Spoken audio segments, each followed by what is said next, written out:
Hürmetli vatandaşlarım, növbetçi leksiyemizle başlayımız. Yolbas yo'qotishda 3 nuqtani o'ylamagan Rais Xi Jinping mavzuli xabar 2 ayning 24-kuni Vanve tor betida e'lon qilindi. Xabar mundaq boshlandi. Rais Xi Jinping doiralarining yo'lbas tutish, ya'ni chereklashish, qarishtirish harakati halqiliq bosqichga yetib keldi. Növbette Shangang matbuot obzor yozib bunda ko'rsatdi. Rais Xi Jinping doiralari yo'lbas tutish, ya'ni chereklish, qarishtirish harakatini boshlaganda mundaq 3 nuqtani o'ylab yetolmagan. Shunga chereklishning amaliy ahvoli yo'lbas tutish harakatini boshlashning dastlabki chog'laridagi farazlardan olqib ketdi. Chereklish, qarishtirish ko'rishi Xi Jinping raisning doiralarning hayot-mamotlik ko'rishiga aylanib qoldi. Ikkinchidan, yana ba'zi obzorchilar mundaq ko'rsatdi. Rais Xi Jinping va chereklish, qarishtirish xizmatini ishlayotgan siyosiy byuroning doimiy hay'at a'zolari Wang Qishan qatorliqlar navbat siyosiy o'zgarish va harbiy o'zgarishga duch kelishi mumkin. 2 ayning 24-kuni Shangang Dongwang, ya'ni Sharq to'ri Wusunning asl maqsadi yo'lbosni urish emas edi mavzuli obzor yozib, Rais Xi Jinping o'ylayolmagan birinchi masala tog' orasida haqiqiy yo'lbosning borligini bilmay qoldi. Ya'ni hokimiyat ichida haqiqiy yo'lbosning, Rais Xi Jinping qarishtiradigan haqiqiy yo'lbosning borligini bilmay qoldi dedi. Ikkinchi, haqiqiy yo'lbosga duch keladiganligini ham o'ylamay qoldi. Üçüncüden, haqiqiy yo'lbosning shundoq qudratlik va shundoq vahshiy ekanligini o'ylamay qoldi deb ko'rsatdi.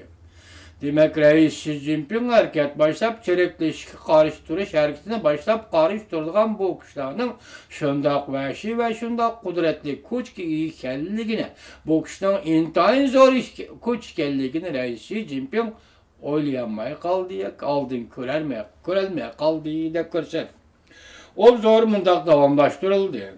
Jungoning chereklish, qarishtirish bo'yicha yo'lbos yo'qotish harakati yoki cho'ng amaldorlarni tutish yoki qo'l qilish harakatidan keyin kishini cho'chitadigan darajada o'xshashlikni ko'rib olg'ili bo'ladi. Masalan, tarixdagi va boshqa vaqtga shunday harakatlar kelib berilgan vaqtida qarasa, tarixdan qarasak, hozirgi harakatni kishini cho'chitadigan darajada o'xshashlikka ekanligini ko'rib olg'ili bo'ladi. Rais Xi Jinping yuqori normada ishlatgan kishini cho'chitadigan ish degan so'zini eg'izga olgandan qaraganda reallikning amaliyati aslidagi mo'lchardan olqib ketdi. Chereklashga qarishtiruvchilar qo'shini aslida ahvolning bu darajada og'ir ekanligini to'nib yetolmagan. Yuqori darajalik amaldorlar ichida buncha ko'p kishining chereklashganligini ko'rib yetolmagan. Shundaqla chereklashning kvadrat shaklli chereklashganligini ko'rib yetolmagan yoki umumiylik chereklashganligini ko'rib yetolmagan. Natijada chereklashga qarishtirishning cho'ng qurilishiga ergishib, bu qatam chereklikka qarishtirish bilan yo'lbos yo'qotish harakati bir maydon hayot-mamotlik urushi elib boradigan kurashga aylanib ketdi. Iqlim masalalari obzorchisi Wang Kun apandi Rais Xi Jinpingga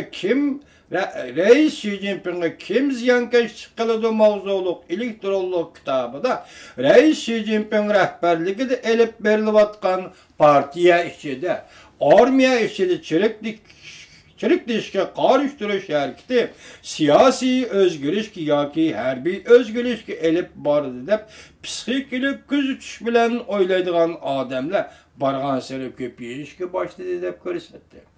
Demak, Wang Kun apandi bu harakatning oxiri harbiy o'zgarishga yoki siyosiy o'zgarishga elib boradi deydigan odamlar hozir ko'payishga boshladi deb ko'rsatdi. Çirikleşiş ve çirikleşik qarıştırış bir-biriga çaplaşıp ketken holatda çirikleşik qarış-kurash qilish shaxsining hayot mamoti ve obro'y sharbi bilan munosabatsizdir deb ko'rsatgan edi Rais Xi Jinping 2014-yili 8-oyning 14-kuni. Xabarlarga asoslanganda Rais Xi Jinping eng yomon oqibatlarga tayyorlik qilib qo'ygan emish. 2014-yili 1-oyda doiralar qurib chiqqan islohotni cho'nqurlashtirish guruhi Davlat bexatarligi komiteti Li Keqiang bu darajada 2-darajalik o'ringa qo'yilgan edi. O'tgan yil 12-oyning 5-kuni Joyinkang qo'lga olingandan keyin Rais Xi Jinping rahbarlik qilayotgan chiriklashishga qarshi turish harakati halqiliq bir bosqichga yetib keldi.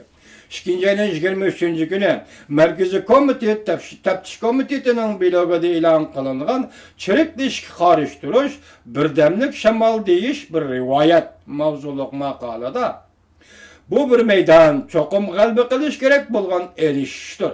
Qancha cho'nqurlashgan sari shuncha zo'r qiyinchilikqa duch kelishi mumkin deb ko'rsatildi. Iqlim masalalari obzorchi Shauchiang tahlil qilib mundaq ko'rsatdi. Bu harakat Rais Xi Jinping rahbarligida chiriklash qarshi bo'yicha Jiang Zemin guruhi qartilgan bir meydan harakatdir.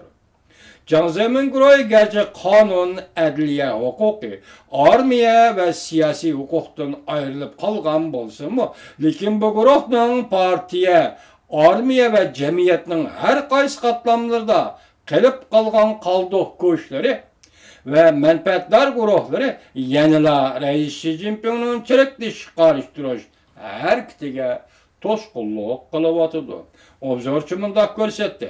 2015-yili ostdan tushadigan chiriklash kalla Jiang Zemin guruhidagi odamlar deb sanadi maqola obzorchi Shauchiang apandi.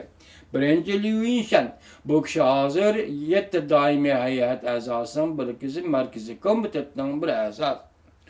Jiang Dejiang Markaziy komitetdagi 7 nafar doimiy hay'atning biri bu kishi Xalq vakillar qurultayiga mas'ul. Zeng Qinghong sobiq siyosiy byuroning a'zosi doimiy hay'atda hozir pensiyada. Jiang Zemin albatta bu davlatning sobiq raisidir. Mushu qatorliq kishilarning ishidan endi cho'ng yo'lbos qo'lga tushishi mumkin yoki qatordan septin qilib qilishi mumkin. Bu 2015-yili oldimiz yuz bergan ishlar deydi. Undaqda nima bo'lib vaqtda dunyo nima bo'lib ketaman davatgan dunyo balki Jungoning o'ziga xos dunyo men davatgan jahon ham Jungoning o'ziga xos jahon agar bu qatim 2015-yil mush yil ichida yuqori odamlardan bir ikki odam sapdan qatordan qiladigan bo'lsa Jungoning siyosatida qanday o'zgarish yuz berishi mumkin. Buni siz bilan biz kutib turamiz vatandoshlar.